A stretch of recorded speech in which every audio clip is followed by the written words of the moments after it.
Hello everybody, welcome to Truth Seek's channel. Today I'm gonna read chapter 11, Rhythm, from the Kybalion. Everything flows out and in. Everything has its tides. All things rise and fall.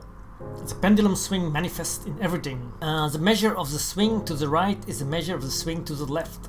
Rhythm compensates. The Kybalion.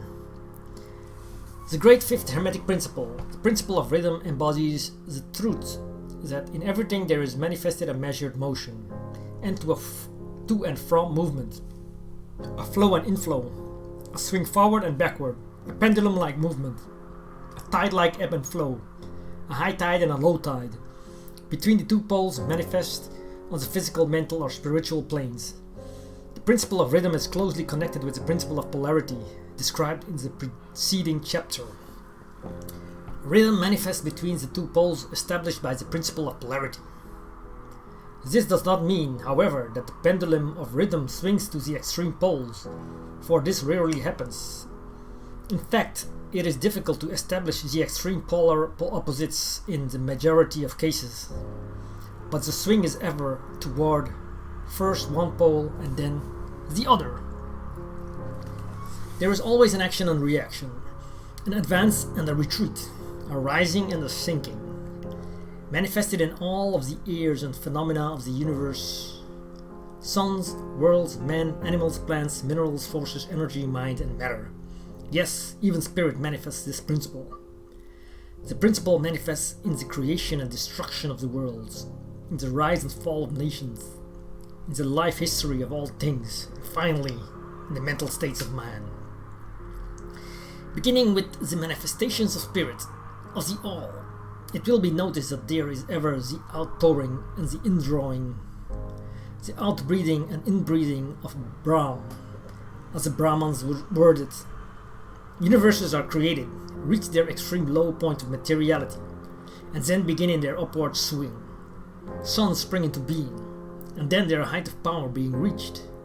The process of retrogression begins, and after eons they become dead masses of matter, awaiting another impulse which starts again their inner energies into activity, and a new solar life cycle is begun. And thus it is with all the worlds. They are born, grow and die, only to be reborn, and thus it is with all the things of shape and form. They swing from action to reaction, from birth to death, from activity to inactivity, and then back again. Thus it is with all living things. They are born, grow and die, and then are reborn. So it is with all great movements, philosophies, creeds, fashions, governments, nations, and all else: birth, growth, maturity, decadence, death, and then new birth. The swing of the pendulum is ever in evidence. Night follows day, and day night. The pendulum swings from summer to winter, and then back again. The corpuscles, atoms, molecules, and all masses of matter swing around the circle of nature. There is no such thing as absolute rest, or cessation from movement, and all movement partakes of rhythm. The principle is of universal application. It may be applied to any question or phenomena of any of the many planes of life. It may be applied to all phases of human activity. There is always a rhythmic swing from one pole to the other. The universal pendulum is ever in motion. The tides of life flow in and out according to law. The principle of rhythm is well understood by modern science, and is considered a universal law as applied to material things. But the Hermetist carries the principle much further, and know that its manifestations and influence extend to the mental activities of man, and that it accounts for the bewildering succession of moods, feelings, and other annoying and perplexing changes that we notice in ourselves. But the Hermetists, by studying the operations of this principle, have learned to escape some of its activities by transmutation. The Hermetic masters long since discovered that while the principle of rhythm was invariable and ever in evidence in mental phenomena, still there were two planes of its manifestation so far as mental phenomena are concerned. They discovered that there were two general planes of consciousness, the lower and the higher, the understanding of which fact enabled them to rise to the higher plane and thus escape the swing of the rhythmic pendulum which manifested on the lower plane.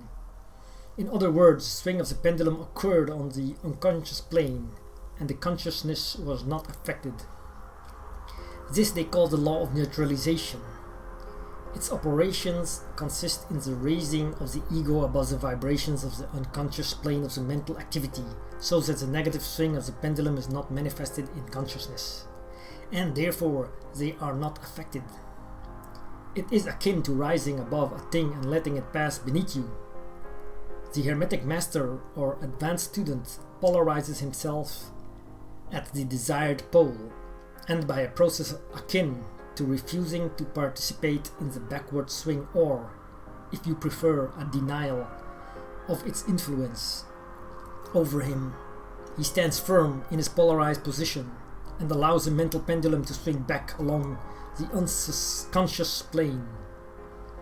All individuals who have attained any degree of self-mastery accomplish this, more or less unknowingly, and by refusing to allow their moods and negative mental states to affect them.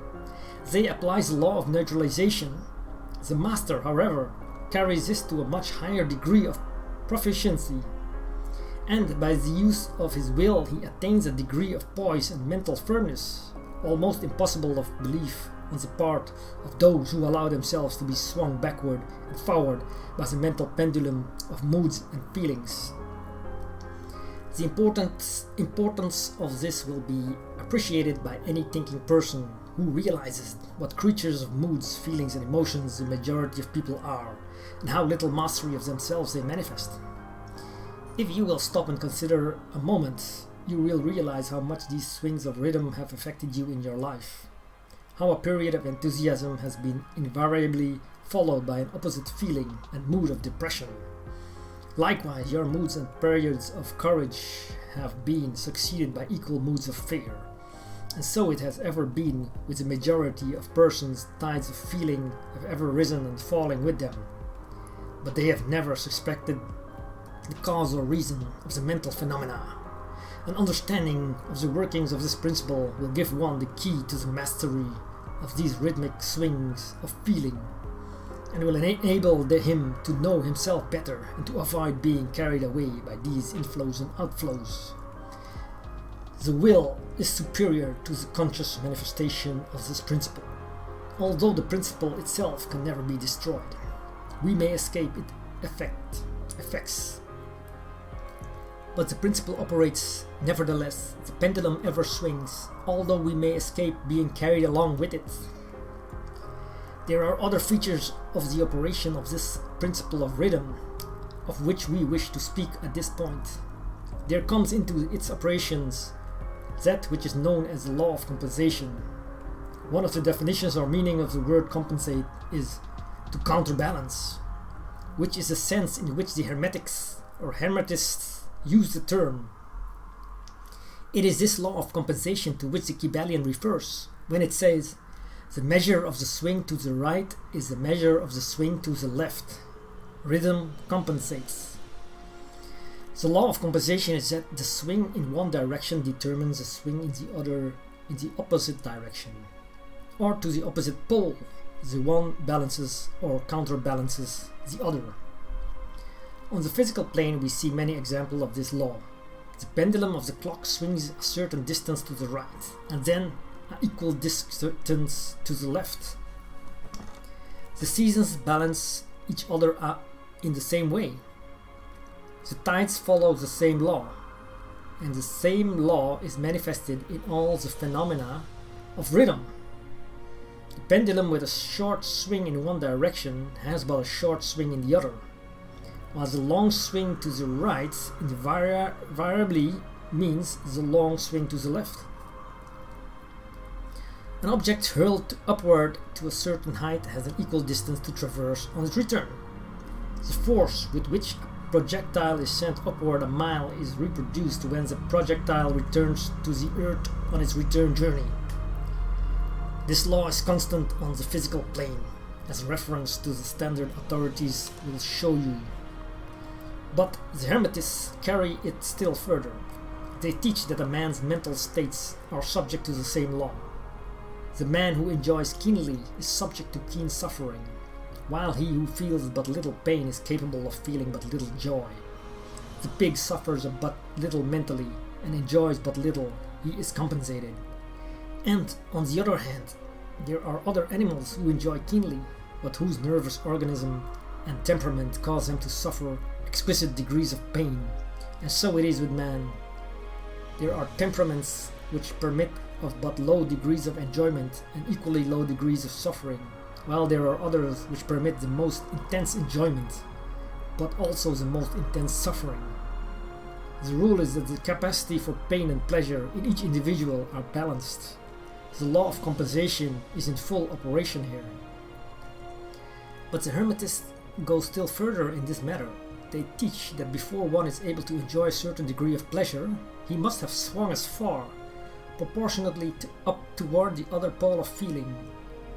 They hold, however, that the negative is precedent to the positive in this matter. That is to say, that in experiencing a certain degree of pleasure, it does not follow that he will have to pay up for it with a corresponding degree of pain. On the contrary, the pleasure is a rhythmic swing, according to the law of compensation, for a degree of pain previously experienced either in the present life or in the previous incarnation. This throws a new light on the problem of pain. The Hermetists regard the chain of lives as continuous and as forming a part of one life of the individual, so that in consequence the rhythmic swing is understood in this way, while it would be without meaning unless the truth of reincarnation is admitted. But the Hermetists claim that the master or advanced student is able, to a great degree, to escape the swing toward pain by the process of neutralization before mentioned. By rising on to the higher plane of the ego, much of the experience that comes to those dwelling on the lower plane is avoided and escaped. The law of compensation plays an important part in the lives of men and women.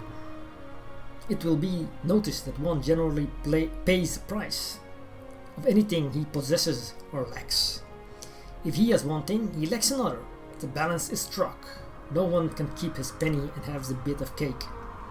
At the same time, everything has its pleasant and unpleasant sides. The things that one gains are always paid for by the things that one loses. The rich possesses much that the poor lack, while the poor often possess things that are beyond the reach of the rich. The millionaire may have the inclination towards feasting and the wealth wherewith to secure all the dainties and luxuries of the table, while he lacks the appetite to enjoy the same. He envies the appetite and digestion of the laborer, who lacks the wealth and inclinations of the millionaire, and who gets more pleasure from his plain food than the millionaire could obtain, even if his appetite were not jaded, nor his digestion ruined. For the wants, habits, and inclinations differ. And so it is through life. The law of compensation is ever in operation, striving to balance and counterbalance, and always succeeding in time. Even though several lives may be required for the return swing of the pendulum of rhythm. Thank you for watching chapter 11. I will continue next lesson, chapter 12, from the Kybalion causation. See you next time.